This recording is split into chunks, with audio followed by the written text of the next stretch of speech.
Good morning students, I welcome you all in the next session of online class. और आज हम पढ़ने जा रहे हैं रिगार्डिंग द एंडोक्राइन सिस्टम। तो एंडोक्राइन सिस्टम के बारे में पढ़ने जा रहे हैं। और मैं बता के चलूँ, ये हार्मोनल सिस्टम जो हम पढ़ रहे थे पिछले वीडियो में, ये उसी का एग्जैगरेशन है। तो सिक्रीशन ऑफ हार्मोन्स अगर देखी जाए तो सिक्रीशन ऑफ हार्मोन्स हमारे पास हमारे बॉडी में दो तरीके से की जाती हैं। खैर, इसको हम आगे अभी और पढ़ेंगे, उससे पहले मैं आपको थोड़ी सी एग्जांपल्स देके बताऊं। जैसे कि एंडोक्राइन सिस्टम हमारी बॉडी में देखा जाए तो एक सिस्टम है which is secreting hormones in fact. अगर मैं बात करूं एंडोक्राइन की, तो एंडोक्राइन मीन्स डक्टलेस ग्लैंड्स। तो सबसे पहले आपको ये समझना पड़ेगा कि ग्लैंड्स क्या हैं। What are glands? ग्लैंड एक ऑर्गन है दैट सिक्रीट्स समथिंग, जो कुछ सिक्रीट करता है, ठीक है, जो विच सिक्रीट्स थिंग्स, ठीक। सो फॉर एग्जांपल, अगर मैं स्वेट ग्लैंड की बात करूं, sweat gland secretes sweat, and salivary glands secrete saliva in your mouth, but they are secreted with a duct structure. They have a pipe structure through which they are secreting their secretion, ठीक है। तो इनको हम duct glands भी कह सकते हैं, ठीक। तो इनका टेक्निकली अगर देखा जाए तो टेक्निकली इनको हम डक्ट ग्लैंड्स कहते हैं, और मोर साइंटिफिकली इनका जो नॉमेनक्लेचर है वो है एक्सोक्राइन ग्लैंड्स, ठीक है। सो डक्टलेट, हमें अब डक्टलेस ग्लैंड्स की बात करनी है। डक्टलेस ग्लैंड्स को हमने एंडोक्राइन ग्लैंड्स बोला है। तो एंडोक्राइन ग्लैंड जो है वो सिक्रीट थिंग्स पाइप्स, उनके पास कोई पाइप स्ट्रक्चर नहीं होता। From where they secrete things, उनकी जो सिक्रीशन होती है they go directly into the blood, अगर एक्सोक्राइन की बात करें, उनके पास बिल्कुल एक डक्ट सिस्टम है जिसके ज़रिए क्या होता है, वो हार्मोन्स को रिक्वायर्ड जगह पर सिक्रीशन उसकी कर देते हैं। बट एंडोक्राइन सिस्टम में क्या होता है, डक्टलेस ग्लैंड्स जो हैं वो ये जो सारा हार्मोनल सिक्रीशन है ये ब्लड में डाल देते हैं, और ब्लड में डालने के बाद क्या होता है, जो ये हार्मोन्स हैं they get secreted all over into the cells, but there are receptor cells which respond to this message, ठीक है।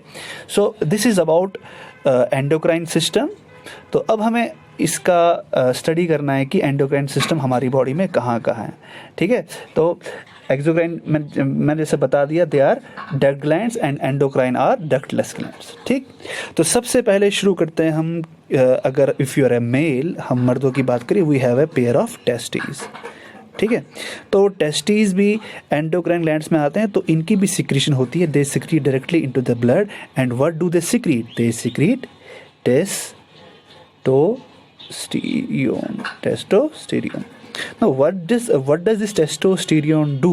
This testosterone produces, we can say, sex cells, ठीक है। अब और उसके साथ साथ देखिए, सेक्स सेल्स प्रोड्यूस करता है ये सेक्स सेल्स, और उसके साथ साथ जिस testosterone is responsible for the production, for हम ऐसा कह सकते हैं कि जो हम जो मेल्स में वाइडनिंग ऑफ चेस्ट होता है, होर्सिंग ऑफ साउंड होता है,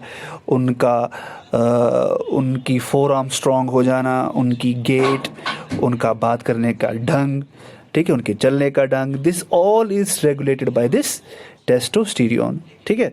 so this is growth hormone for male also, ठीक है, इनफैक्ट मेल्स के लिए ये। और अगर फीमेल्स की बात करें, we have got ovaries, ladies में ओवरीज होती हैं, ठीक। और ओवरीज की सिक्रीशन क्या होती है? दे सिक्रीट सबसे पहले एस्ट्रोजन, ठीक है। The spelling is quite different, O को साइलेंट, ओ ई को साइलेंट, एस्ट्रोजन, ओ को साइलेंट करके estrogen, and the second thing what they secrete is progesterone, ठीक है। Now, this progesterone is responsible for the formation of sex cell, जिसको हम eggs कहते हैं। फीमेल्स में एग्स पैदा होती हैं, और साथ ही साथ जो ये एस्ट्रोजन है, ये हम ऐसा कह सकते हैं कि जो फीमेल्स में फीमेल फीचर्स होती हैं, जैसे कि मतलब they have got mammary glands का लार्ज हो जाना, उनके हिप्स बड़े हो जाना, ठीक है, और उनकी जो वॉइस बॉक्स है वो थोड़ी सी जो उनकी आवाज़ है वो एकदम से उनकी पिच काफ़ी हाई रहती है। और मेल्स में स्पर्म सेल्स का बनना ये टेस्टोस्टेरोन करता है, और फीमेल्स में ये जो फीमेल फीचर्स हैं जैसे मेमोरी ग्लैंड्स का बढ़ना, हिप्स का बढ़ना, आवाज़ की पिच पतली रहना, ठीक है, बियर्डलेस रहना, तो this is all by progesterone. And estrogen क्या करता है? एस्ट्रोजन इज़ जो फीमेल्स में हम ऐसा कह सकते हैं कि जो प्रेगनेंसी वगैरह सारे के सारे चीज़ें, मूड स्विंग्स, ये सब कंट्रोल करता है कौन? एस्ट्रोजन। सो ओवरीज में एस्ट्रोजन और प्रोजेस्टेरोन, और टेस्टीज में टेस्टोस्टेरोन फीमेल के जो फीचर्स हैं उनको कंट्रोल करते हैं। टेस्टोस्टेरोन सेक्स सेल्स कंट्रोल करता है और प्रोजेस्टेरोन फीमेल एग सेल्स, जिसको हम एग्स कहते हैं, और मेल्स में स्पर्म सेल्स कहते हैं। उसके बाद हम बात करेंगे पेनक्रियाज की। देखिए पेनक्रियाज की अगर बात करें, पेनक्रियाज भी एक ऐसा सिस्टम है जिसको हम एंडोक्राइन और एक्सोक्राइन दोनों में इंक्लूड करते हैं, ठीक है। तो पेनक्रियाज क्या सीक्रेट करते हैं? इंसुलिन, दे सीक्रेट इंसुलिन। जिस पोर्शन की मैं बात करूँ, अभी हम एक्सोक्राइन की बात करें तो इस टाइम इंसुलिन सीक्रेट कहाँ होगा? ब्लड में। और ये क्या करता है? This controls the blood sugar, this controls the blood sugar in your body. For example, अगर आपने कोई अच्छी सी मीठी सी चीज़ खा ली हो जिसमें काफ़ी ज़्यादा शुगर है, काफ़ी मीठी चीज़ हो, तो जब आप ज़्यादा मीठी चीज़ खा लेते हैं, मान लीजिए आइसक्रीम खा लेते हैं या कोल्ड ड्रिंक पी लेते हैं या कोई आपने माज़ा जूस पी लिया, तो इस दौरान क्या होगा? आपके ब्लड में क्या हो जाता है? शुगर की लेवल काफ़ी बढ़ जाती है, तो जिससे ब्लड वेसल्स डैमेज हो सकती हैं। जब ब्लड वेसल डैमेज हो जाएंगी तो आपके वाइटल ऑर्गन्स तक ऑक्सीजन की सप्लाई, ब्लड की सप्लाई नहीं जाएगी, and this can lead to very drastic situation. तो इस चीज़ को कंट्रोल करने के लिए पेनक्रियाज क्या करती है? वो सीक्रेट करती है इंसुलिन। जब पैनक्रियाज ने इंसुलिन सिक्रीट किया तो इंसुलिन डायरेक्ट जाएगा ब्लड में, और ब्लड में जाने के बाद ये ब्लड वेसल्स में क्या करता है? एक्सेस शुगर को एब्जॉर्ब करने के लिए मैसेज दे देता है, ठीक।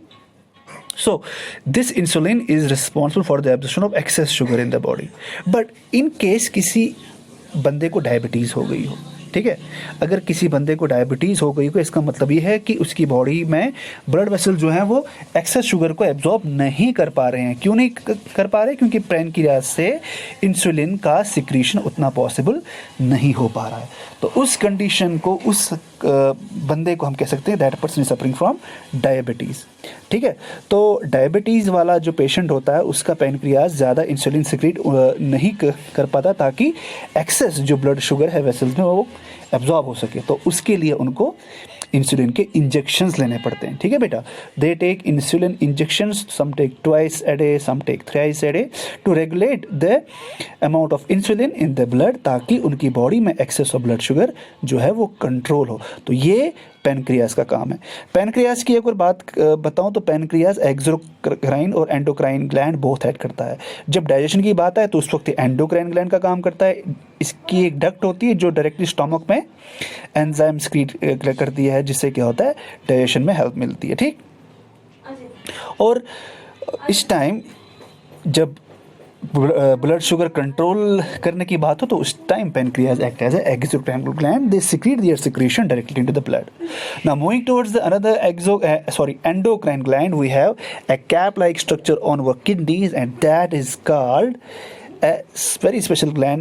इसको हम कहते हैं that gland is called adrenal gland, ठीक है, ADRENAL, adrenal gland. Now what does this gland do? This adrenal gland secretes adrenaline.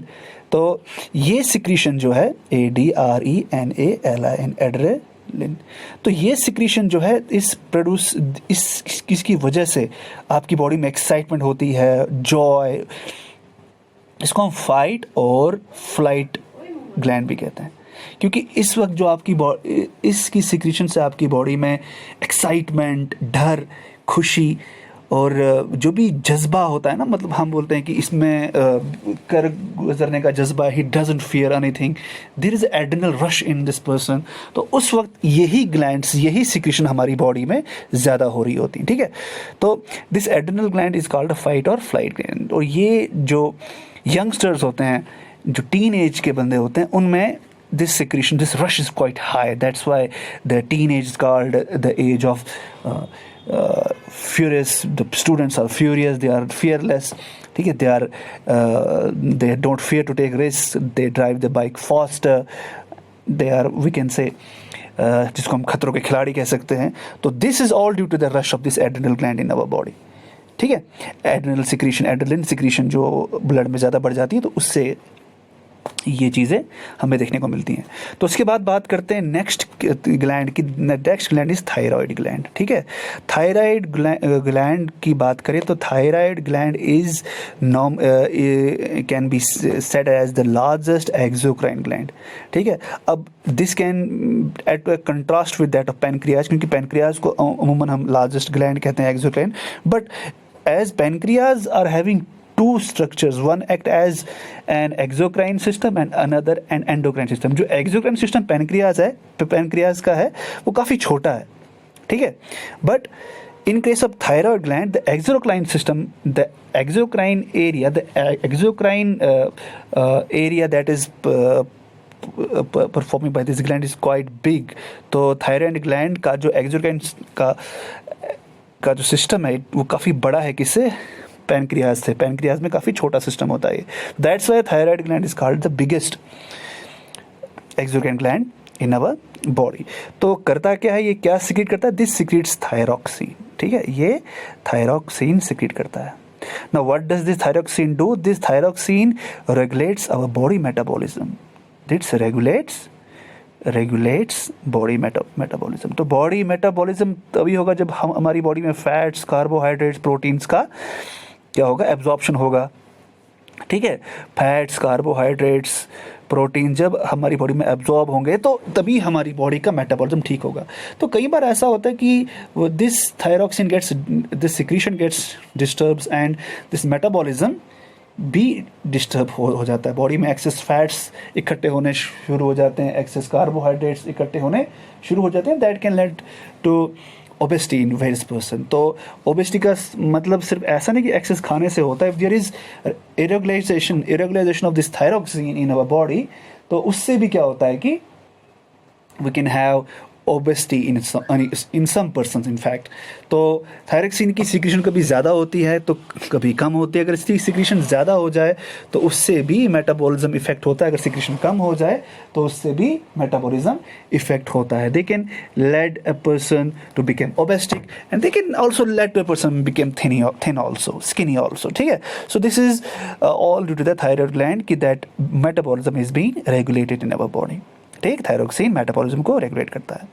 Moving towards the another gland, अगर दूसरे ग्लैंड की बात करें तो अगला ग्लैंड जो हम स्टडी करने जा रहे हैं that is called pituitary gland. ठीक है, तो थायरॉक्सिन आई थिंक आपको क्लियर हो गया होगा. तो थायराइड ग्लैंड थायरॉक्सिन सिक्रीट करता है जो हमारी बॉडी में रेगुलेट करता है मेटाबॉलिज्म को, फैट्स, कार्बोहाइड्रेट, प्रोटीन्स के एब्जॉर्प्शन को. ठीक है, सो आगे की अगर बात करें the next gland which we are going to study is pituitary gland. ठीक है, पिट्यूटरी ग्लैंड क्या करता है? पिट्यूटरी ग्लैंड को हम मास्टर ग्लैंड भी कहते हैं. ठीक है, इसकी लोकेशन हम आपको अभी बता देंगे. This pituitary gland is lying, हमने जो वीडियो स्टडी किया था उसमें मैंने आपको जब हम ब्रेन का स्ट्रक्चर पढ़ रहे थे तो हमने वहाँ पर बताया था कि पिट्यूटरी ग्लैंड की लोकेशन क्या है. तो यहाँ पर जो पिट्यूटरी ग्लैंड है वो लोकेट होता है. This is inside the brain and this pituitary gland is also called the master gland. ठीक है, this pituitary gland is also called the master gland. This big reason for that. इसको master gland क्यों कहा जाता है, इसके पीछे एक पूरी वजह है. बिकॉज ये जो पूरा का पूरा सिस्टम है थायराइड ग्लैंड को रेगुलेट करने का, एड्रेनल को, ठीक है, इसको हम ग्रोथ हार्मोन्स भी कह सकते हैं कि they secrete growth hormones. That means thyroid gland, adrenal gland, pancreas, ovaries, testing, सब का रेगुलेशन जो है वो पिट्यूटरी ग्लैंड होता है. अगर ज़्यादा हो जाए तो इंसान की हाइट काफ़ी बढ़ सकती है. अगर पिट्यूटरी ग्लैंड से सिक्रीशन काफ़ी ज़्यादा हो जाए तो इंसान की हाइट काफ़ी बढ़ सकती है. अगर कम हो जाए तो इंसान की हाइट काफ़ी कम रह सकती है. People will be dwarf at that time. और मास्टर ग्लैंड तो मैंने बता ही दिया आपको कि why it's called master gland because it regulates the secretion of all glands. ठीक है, जितने भी सारे ग्लैंड्स हैं उनकी सिक्रीशन कौन रेगुलेट करता है? This pituitary gland. ठीक, तो this was all for today. Hope आपको समझ में आ गया होगा. If there is any doubt regarding this, you can ask me. In the next video, we will study something more about these glands. ठीक है? Thank you very much for your patient learning. Thank you very much.